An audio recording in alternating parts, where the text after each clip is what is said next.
வணக்கம் பாலமுருகன். பெத்த தாயவே வாடி போடி அப்படின்னு சொல்லிட்டு கெட்ட வார்த்தையில பேசக்கூடிய கேடு கெட்ட இழி பிறவி இந்த உலகத்திலேயே ஒண்ணு இருக்குன்னா அதெல்லாம் மனுஷ ஜென்மத்திலேயே சேர்க்கவே முடியாத கேடு கெட்ட இழிப்பிறவி ஒண்ணு இருக்குன்னா அது இந்த சைமன் செபஸ்டி அப்படின்னு நாம சொன்னோம்னா விழுந்து பறாண்ட ஆரம்பிச்சிருவாங்க. அவங்களுடைய நேர்ல பயணம் செஞ்சிருக்கக்கூடிய குளத்தூர் மணி அவர்கள், ஐயா குளத்தூர் மணி அவர்கள் ஏற்கனவே சொல்லியிருக்கிறாரு.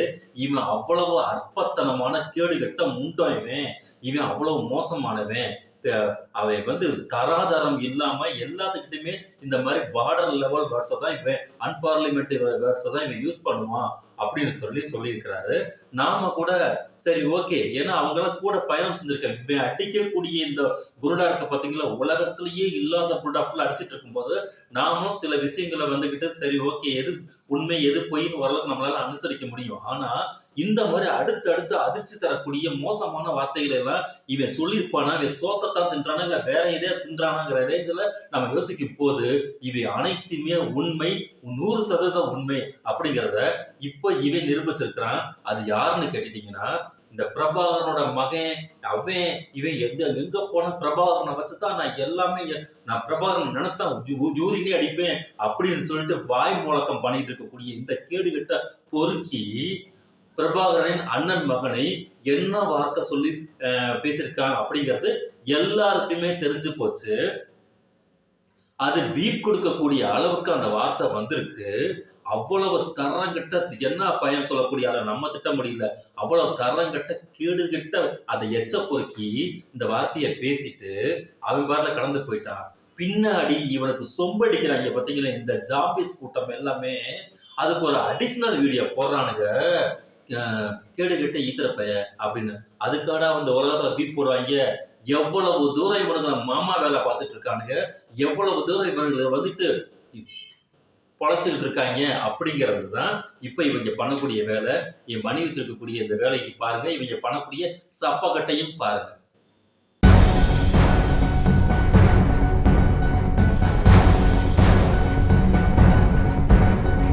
பிரபாகரோட அண்ணன் மகன் தெரிவிச்ச கருத்து பெரிய விமர்சனத்துக்குள்ளாயிட்டு இருக்கு. நீங்கள் பிரபாகரோட இருந்த புகைப்படம்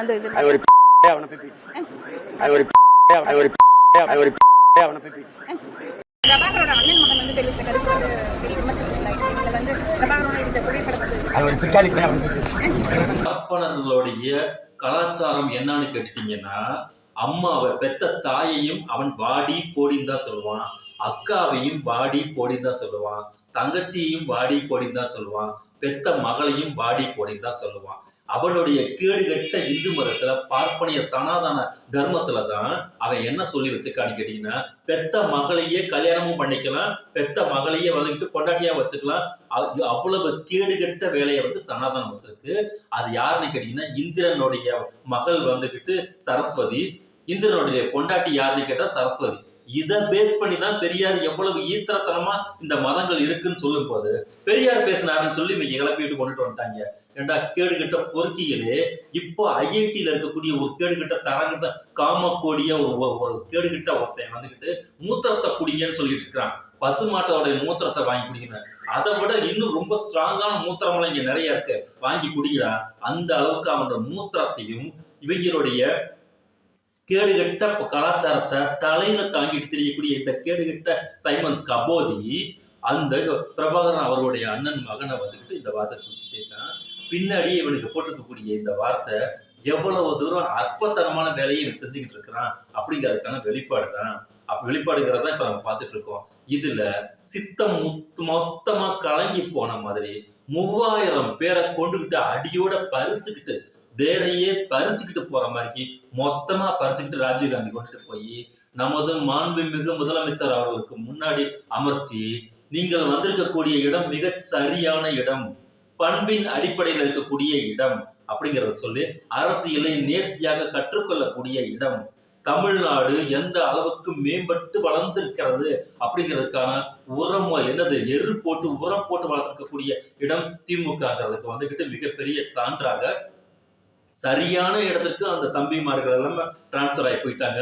மிக அற்புதமாக இன்னைக்கு ராஜீவ்காந்தி ஆணித்தரமாக சும்மா ஒவ்வொரு வார்த்தையும் தெருக்க விட்டுருக்கா. அப்படி அந்த அளவுக்கு அவருடைய பேட்டி முழுமையாக உள்வாங்கப்பட்ட, முழுமையாக திராவிட கருத்தியலை, உண்மையின் கருத்தியலை, எனக்கு திராவிடனா தான் போட்டு உரசுது. ஆனால் உண்மை அப்படிங்கிறது அந்த உலகத்துடைய உண்மை. இயற்கை எப்படி இயற்கையாக இருக்கிறதோ இந்த சமூகத்திற்கு தேவையானது உண்மை. இந்த உண்மை தன்மை இருக்கும் போது இந்த சமூகம் மிக அற்புதமாக இருக்கும். அந்த அளவுக்கு உண்மை கழகம் என்று திராவிடர் கழகத்துக்கு பெயர் வைப்பேன் தந்தை பெரியார் சொன்னார். அந்த மாதிரி உண்மையை நோக்கி இன்னைக்கு எல்லாமே வந்துட்டாங்க. அதுதான் உண்மை கூட. இதுல மொத்தமா கதி கலங்கி போய் இந்த நாய், இந்த வெறி நாயை கும்பல்ல இருக்க தனிச்சு கொலைக்கும் பார்த்தீங்கல்ல, அந்த மாதிரி கொலைச்சு தள்ளியிருக்கிறான். இன்னும் எல்லாத்தையும் அழுகிட்டு போ, இன்னும் எல்லாத்தையும் அழுகிட்டு போ, பெரியார நீ வச்சுக்கோ, பெரியார நீ வச்சுக்கோ, எனக்கு என்ன தேவையா மயிரா பெரியார உனைய மாதிரி அப்ப முண்டத்துக்கிட்ட எல்லாம் பெரியார வச்சுக்குவாங்களா? பெரியாரை வைத்துக் கொள்கிறவர்கள் எல்லாம் போயிட்டாங்க. ஏன்னா மானமும் ரோசமும் அறிவும் குறைந்தபட்ச சுயமரியாதையும் சிந்திக்கக்கூடிய திறனும் இருக்கக்கூடிய அனைவருக்குமே தேவை பெரியார். உனைய மாதிரி மலம் தின்னி பண்ணி தாண்டா இங்க வளர்க்கக்கூடிய பண்ணி கூட பீ தின்றது இல்ல. ஆனா உன்னைய மாதிரி தரங்கிட்ட என்ன சொல்றது, தெருவுல இருக்கக்கூடிய பழைய காலத்து பீதி நீக்கு பார்த்தீங்களா, அந்த பீதி நீக்கி தான் பெரியார் தேவையில்லை. சரியா? நீ பார்ப்பனோட மூத்திரத்தை வாங்கி குடிக்கக்கூடிய மூத்திரம் குடிக்க பையன் வந்துகிட்டு நீ அப்படிதான் சொல்லுவ. என்னமோ பெருசா புதுசா வந்து கிளப்புறான் இவன் வந்துகிட்டு, என்னமோ பெரியார சொல்லி ஓட்டு வாங்கி பாருங்கடான்னு சொல்லிட்டு. டே பொறுக்கி, கேடுகட்ட தரகட்ட பொறுக்கி, பெரியார் என்பவர் அரசியலுக்கு போகக்கூடாது.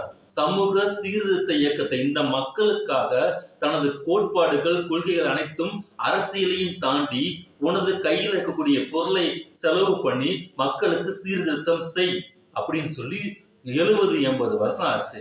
அதன் அடிப்படையில நாங்க அதை செஞ்சுக்கிட்டு இருக்கோம். இந்த கோட்பாடுகளை எளிமைப்படுத்தி மக்கள்கிட்ட அரசியல் படுத்தினவர் அறிஞர் அண்ணா அவர்கள்.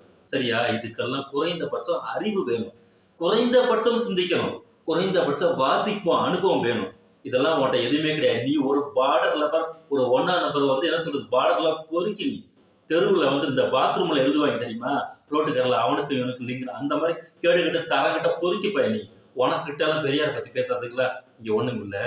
இதை விட கேவலமான ஒரு விஷயம் என்ன தெரியுமா, உன் பின்னாடி பெண்கள்ங்கிற பேர்ல நிக்க வச்சு பல்ல போட்டு இழிக்குது பாரு நீ பேசும்போது. எவ்வளவு பெரிய அவமானம். அந்த வீட்டுல இருக்கக்கூடிய ஆம்பளைகள்லாம் இருக்கிறாங்களா இல்லையா, என்ன அந்த புறம்போக்குக்கு பின்னாடி நின்றுட்டு நீ நல்லா போய் பல்ல போட்டு இழிச்சுக்கிட்டு இருக்கேன்னு சொல்லிட்டு கேட்க மாட்டாங்களா என்ன தெரியல. அவ்வளவு கேடுகட்ட நாளாந்தர போர்க்கிக்கு இன்னைக்கு என்ன செய்வது என்பது தெரியாமல் முடிச்சிட்டு இருக்க. ஏன்னா கொத்த 3000 பேர் போயிட்டாங்கல்ல. பெரியாரை எதிர்க்க நீ தெருவுல அம்பலப்பட்டு கொண்டே இருப்பது உறுதி. இன்னும் நிறைய நீ பெரியாரை பேசு.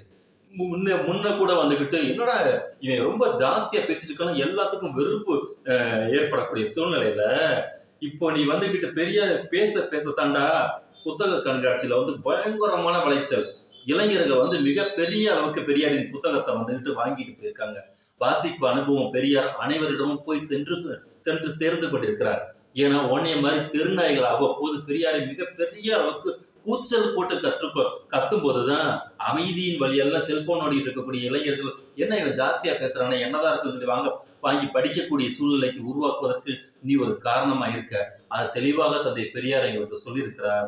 எதிரிதான் எனக்கு விளம்பரமே, நீ எதிரி கிடையாது, 4ஆம் தரம் நீ கூலி. இருந்தாலும் உனது நாட்டில் வந்து பெரியார் என்கிற பேர் வருகின்ற காரணத்தினால் சத்தமா பேசு, இன்னும் நிறைய பேசு. சட்ட துணிமணி எல்லாம் கிழிச்சுக்கிட்டு கூட நீ பேசு.